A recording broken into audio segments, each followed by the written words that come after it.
Happy Thanksgiving, everybody. To mark the occasion, here's my review of Assassin's Creed 3 Liberation, although what you're actually seeing in this video and what I actually reviewed is Assassin's Creed Liberation HD, which is the PS3, Xbox 360, and PC version of what was originally a PlayStation Vita exclusive game. This review is coming to you courtesy of Fusion Bunny. He sent me this, so thank you, it is greatly appreciated. This is an action-adventure game by Ubisoft Sofia and Ubisoft Milan that was originally released for PS Vita in 2012 and later saw a release on PC, PS3, and Xbox 360 in 2014 as Assassin's Creed Liberation HD. And of course, as I mentioned before, what you're seeing is Liberation HD. Regardless of which version you're playing, however, it was released alongside Assassin's Creed 3, and the two actually do have some connection later on in the game. And while I won't spoil that, I will comment on it later on in this review. But suffice to say, this thing kind of flew under the radar. I mean, most of the attention got focused on the actual Assassin's Creed 3, because, let's face it, not all that many people have a PlayStation Vita. So the pool of customers for the original release of the game wasn't particularly great, and it didn't exactly sell massive amounts of copies or anything. At least not until the HD version came out on the main consoles and, of course, PC, because that's where the primary market for Assassin's Creed is. It's really that simple. But ultimately, with this game, there are two main questions. The first of them being, how does this compare to Assassin's Creed 3? Because it was launched alongside it, and Assassin's Creed 3 was a complete mess, let's just be frank here. So does it suffer from the same problems, or does it manage to overcome them? And the other question being, what did they have to compromise on in order to get this thing to actually work well on the PlayStation Vita platform?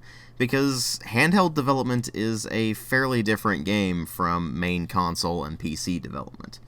Let's delve right into this thing and find out. Well, obviously in the presentation department, it took some pretty big hits from being released originally for PS Vita. Now, the game doesn't look bad, but it doesn't look particularly great either. You've got a lot of problems in particular with lip syncing, where it just simply does not match up to what they're saying. The modeling is not particularly great either, nor are the textures, but those are more forgivable considering the platform, and they did actually update them for the HD release, but not by a very big degree, and there's certainly not really anything HD about this thing other than the resolutions you can run it in. At least they've still got good animations that flow together really well and are rather smooth and detailed. But unfortunately, this supposed HD remaster didn't really do anything to actually make it properly HD, and it does suffer from that. Although, again, it does look better than its PS Vita counterpart, so there is that. And it's certainly not a bad-looking game, just very unimpressive. And then you've got the sound design, which is one of the weaker Assassin's Creed games, actually, which is kind of odd. A fair number of the sound effects are reused, so there's nothing really to write home about there, but where things start to spiral out of control is the voice acting, where it varies wildly between characters who are voiced relatively well, and characters whose accents are so incredibly over the top that it actually makes you just want to smack your head against your desk. I mean, let's face it, when the company's main headquarters is in France and their main game studio is in Montreal, you know that they should really know what they're doing when it comes to French. And yet, a lot of the times, the accents are so ridiculously overdone that they sound like the kind of thing that Americans do when they're trying to make fun of the French. And it's weird, too, because when you look at the actual casting list, they've got a fair number of people who either are French or French-Canadian, and it's almost like they're just playing up the accent to a ludicrous degree. The highest-ranking man I've seen is a teniente. He's lightly protected, but the fort is so big, we'll need to be smart to find him. I don't really know what's going on there.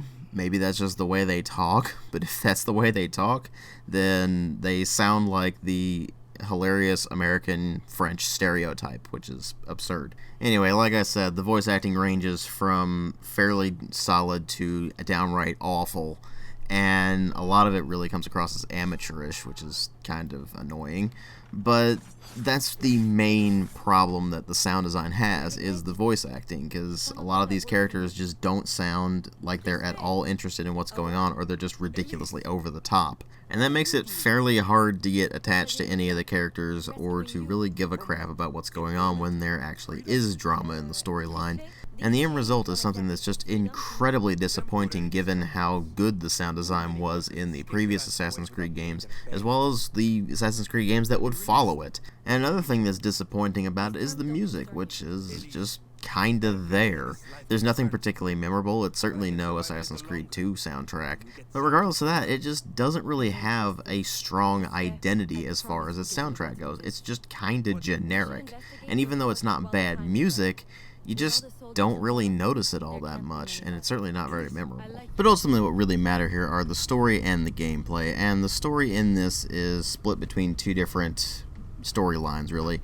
You have the overarching modern day storyline where there's really not much of anything to it, where this is basically a game within a game.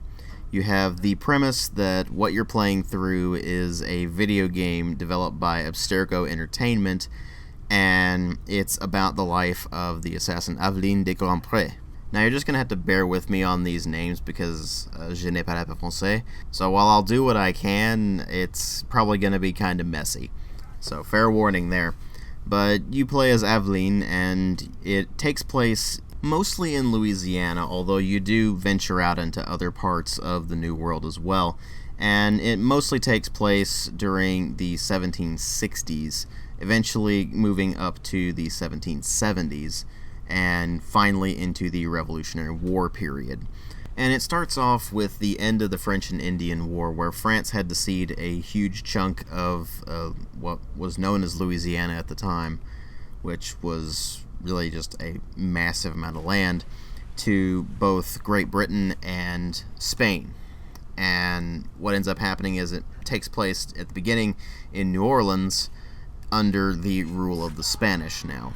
And naturally, because it's Assassin's Creed, they have the Templars basically coming in as Spain, and generally being as belligerent as they always have been. And so what ends up happening is Aveline is trying to bring down the Templar plots in Louisiana, and it's really odd considering that in pretty much all of the other Assassin's Creed games we've had some bit where they have the build up to the character becoming the assassin, and in this one you just are. So you don't really have that whole prologue bit where you're learning to become an assassin and everything. She pretty much already is from the get-go, and you're just unlocking abilities as you go along and uncovering the plot as it goes along.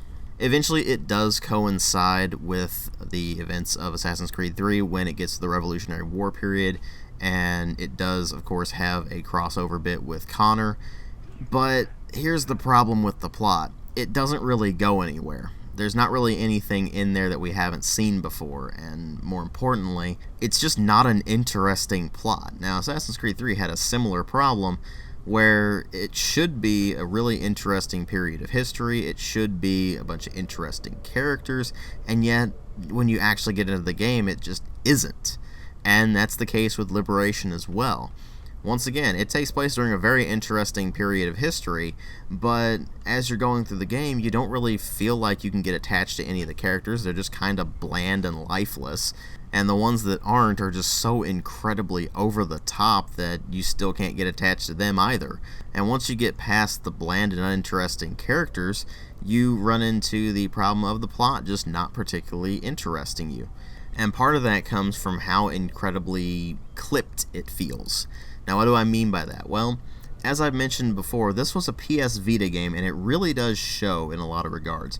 You basically take the Assassin's Creed 3 experience, you simplify the living hell out of it, and you've got Assassin's Creed Liberation. And it being a handheld platform necessitates a different style of gameplay than a full console or PC experience, where you have pretty much all the time you need to do whatever you need to do. On a handheld, more often than not, you're playing something like that when you're on the bus or on the train or something like that, and you might have maybe 15-20 minutes of a commute, and so the gameplay is designed more around that kind of experience than it is around the typical stuff we associate with Assassin's Creed, which is really long and draggy missions. And so while it is less of a chore to play than Assassin's Creed 3 is, condensing the Assassin's Creed experience down to fairly short missions doesn't really do anything to actually improve the Assassin's Creed gameplay. It's still ridiculously simplistic. You still have the counter is the win button combat. You still have the array of gadgets and gizmos that you had in Assassin's Creed 3, only they're cut down a fair bit because it's the PS Vita platform and they just didn't need to throw in as much stuff as they could into the main console release for that year. But when it comes down to it, this is basically just taking the simplistic gameplay of Assassin's Creed 3, boiling it down to something that would actually work on a handheld device, and throwing in a character who should be pretty interesting because it's the first female lead in the entire series, and yet when you actually get into the main game, you find that she's really not that interesting, and that her real gimmick is switching between 3 outfits. And at first you think that that might be kind of interesting because you use disguises to get in different ways, and yet it's an incredibly simplistic system. You have your assassin's garb, which means that you're the best at combat in that sense, but you're always at least at one level of notoriety, so you get spotted a lot easier. You have the lady garb, where you can charm certain guards to follow you off to a secluded area and then do away with them and such like that. And you have the slave garb, where you can get into various areas a little bit easier by just acting like a laborer. And yet it ultimately becomes a matter of just picking what the game is telling you to pick and then moving into a very specific spot so the game can have a little scripted event. And that's pretty much it. Other than that, it's just more Assassin's Creed, specifically built on the Assassin's Creed 3 style of gameplay. And that style of gameplay was really not very good. And what you're ultimately left with is basically just a repeat of how Assassin's Creed 3 was, only not anywhere near as bad. Because let's face it, Assassin's Creed 3 was a complete and utter disaster, especially in the technical department. While this one doesn't really have all that many glaring technical issues other than a few graphics glitches here and there, but for the most part it runs fine and plays fine, although I have had some frame rate hitches on occasion. But it being more functional than Assassin's Creed 3 isn't enough to save it from its overwhelming mediocrity. It's just plain boring. But at least it's mercifully shorter than the other Assassin's Creed games, which can drag on for way too long. But that does of course limit the replay value pretty considerably, and it doesn't really provide much if you're the kind of person who really has to have 100% completion, because you'll have that pretty quickly. And it doesn't have multiplayer at all if you're playing the PC, Xbox 360, or PS3 versions, which are Liberation HD.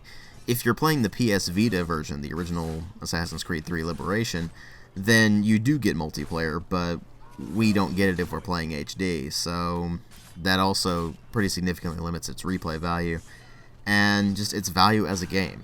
Really, the only way I can recommend this to you is if you really, really like Assassin's Creed for whatever ridiculously bizarre reason, then you might be able to get something out of it. But if you're like me and you're not really a fan of the series to begin with, you only really liked Assassin's Creed 2 and Assassin's Creed 4, and you didn't really like them all that much, then you're not really going to get much of anything out of Liberation. I give it a 2 out of 5. Thanks for watching.